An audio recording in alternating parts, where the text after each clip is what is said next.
DSC నియామకాల్లో అక్రమాలపై Tirupati SV varsity వద్ద వైఎస్ఆర్సీపీ యువజన విభాగం నేతలు నిరసన తెలిపారు.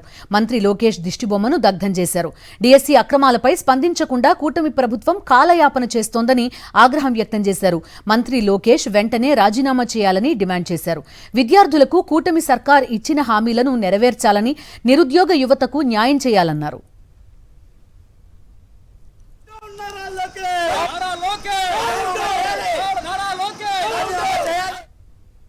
డిఎస్సి అక్రమాలపై విచారణ జరపకపోతే ఆందోళనలు మరింత ఉధృతం చేస్తామని వైఎస్ఆర్సీపీ యువజన విభాగం నేతలు హెచ్చరించారు. మరింత సమాచారం మా ప్రతినిధి ప్రసాద్ అందిస్తారు.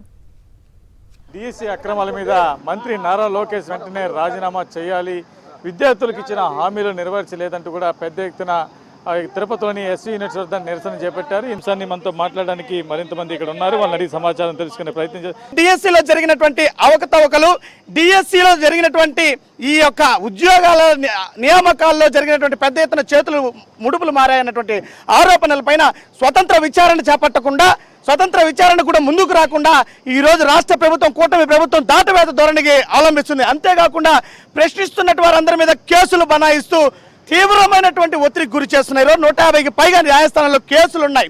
అదేవిధంగా అర్హులైనటువంటి వారికి ఎవరైతే డిఎస్సి రూల్ ప్రకారం, డిఎస్సి రూల్ నెంబర్ 20 ప్రకారం 1:1 ఇంటర్వ్యూ కానీ పిలిస్తే ఖచ్చితంగా సర్టిఫికేట్ వెరిఫికేషన్ చేసి ఉద్యోగాలు ఇవ్వాల్సినటువంటి పరిస్థితి ఉంది. మరి ఎంతో మందికి కూడా ఉద్యోగాలు ఇవ్వకుండా వాళ్ళందరికీ మొండి చేయి చూపించినటువంటి పరిస్థితి. మరి అలాంటి విధానాన్ని ప్రశ్నిస్తుంటే నిన్న తెలుగుదేశం పార్టీకి చెందినటువంటి కొంతమంది మూకలు జగన్మోహన్ రెడ్డి గారి చిత్రపటాన్ని దానం చేశారు. ఇదా ప్రజాస్వామ్యం?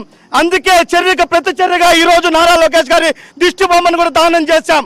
ఎవరు కూడా భయపడే వాళ్ళు లేరు. ఇక్కడ అన్యాయాన్ని ప్రశ్నిస్తే భయపిస్తాం, చిత్రపటాల్ని కాలుస్తాం, కేసులు పెడతామంటే ఎవరు కూడా చూస్తూ ఊరుకోం. శాప్ చైర్మన్ అయినటువంటి రవినాయుడు ఎవరైతే ఉన్నాడో, స్పోర్ట్స్ కోటాలో ఇచ్చిన 400 పోస్టులు, ప్రతి ఒక్క పోస్టు కూడా 20 లక్షలు పైగా అమ్ముకొని కోట్లు దండుకం చేసుకున్నారు. ప్రతి ఒక్క స్పోర్ట్స్ కోటాలో ఇచ్చిన ప్రతి ఒక్క నియామకం ఏదైతే ఉందో అన్నీ కూడా చెల్లదు. అవన్నీ కూడా మేము ఆధారాలతో మేము చెప్తా ఉన్నా కూడా ఎవ్వరూ కూడా పట్టించుకోకుండా లక్షలు దండుకొని ఈ రోజు నిరుద్యోగుల్ని మోసం చేసి, డిఎస్సి మోసం చేసి, మెగా డిఎస్సిని దగా డిఎస్సిగా చేసిన ఘనత ఈ కూటమి ప్రభుత్వంకి దక్కుతుంది.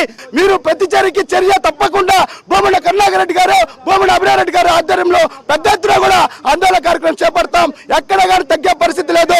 మీరు రావాల్సిన ఫీజు రింబర్స్మెంట్ తక్షణమే మొత్తం కూడా విడుదల చేయాలి. అదేవిధంగా వసతి దీవెన, విద్యా దీవెన మొత్తం కూడా విడుదల చేయాలి. ఏదైతే పోలీసు ఉద్యోగాలు కావచ్చు, అదేవిధంగా డిఎస్సిలో జరిగిన అక్రమాలు కావచ్చు, అన్నిటిపైన విచారణ జరిపి ప్రతి ఒక్కరికి కూడా న్యాయం చేయాలని చెప్తే మేము డిమాండ్ చేస్తున్నాం. లేని పక్షంలో మీ యొక్క పదవికి ఏదైతే రాజీనామా చేయమంటున్నాం. నిన్నటి రోజున రాష్ట్రమంతా యువకులు, విద్యార్థులు పెద్ద ఎత్తున కథలు వచ్చి ఈ కూటమి ప్రభుత్వాన్ని ప్రశ్నిస్తే, నిన్నటి రోజున మేము ఎంత పెద్ద ఎత్తున ప్రశ్నిస్తున్నామన్నటువంటి ఉద్దేశంతో ఈ రోజున టీఎస్ సంబంధించినటువంటి నాయకులందరూ కలిసి మా నాయకుడు జగన్మోహన్ రెడ్డి గారిని చిత్రపటాన్ని దగ్ధం చేయడం జరిగింది. అందుకు ఆ చర్యకు ప్రతిచర్యగానే ఈ రోజున యూనివర్సిటీలో నారా లోకేష్ దిష్టి బొమ్మను కూడా దగ్ధం చేయడం జరిగింది. మీరు ఏదైతే ఇస్తారో దానికి మేము కూడా అదే విధంగా స్పందిస్తామని చెప్పి, ఇప్పటికైనా మీరు ఎన్నికల్లో ఇచ్చినటువంటి నిరుద్యోగులు, యువకులు ఇచ్చినటువంటి హామీలు నెరవేర్చాలని చెప్పి డిఎస్సిలో జరిగినటువంటి అవకతవకలు బాధ్యత వహిస్తూ ఖచ్చితంగా నారా లోకేష్ రాజీనామా చేయాలని చెప్పి కూడా మేము వైఎస్ఆర్ కాంగ్రెస్ పార్టీ తరఫున డిమాండ్ చేస్తా ఉన్నాం. కూటమి ప్రభుత్వం ఇచ్చిన హామీలను వెంటనే నెరవేర్చాలి, లేదంటే భవిష్యత్తులో పెద్ద ఎత్తున ఉద్యమం చేస్తాం. ఈరోజు నారా లోకేష్ దిష్టిబొమ్మ తగిలించాం. భవిష్యత్తులో మరింత ఉధృతంగా ఈ ఆందోళన ఉంటుంది కూడా ఇక్కడ విద్యార్థి సంఘాలు, వైఎస్ఆర్ కాంగ్రెస్ పార్టీ చెప్తున్న పరిస్థితి ఉంది. వీడియో జర్నలిస్టు ప్రసాద్, సాక్షి టీవీ, తిరుపతి నుండి. మరిన్ని అప్డేట్స్ కోసం ఛానల్ ను సబ్స్క్రైబ్ చేయండి. నోటిఫికేషన్స్ కోసం బెల్ ఐకాన్ పై క్లిక్ చేయండి.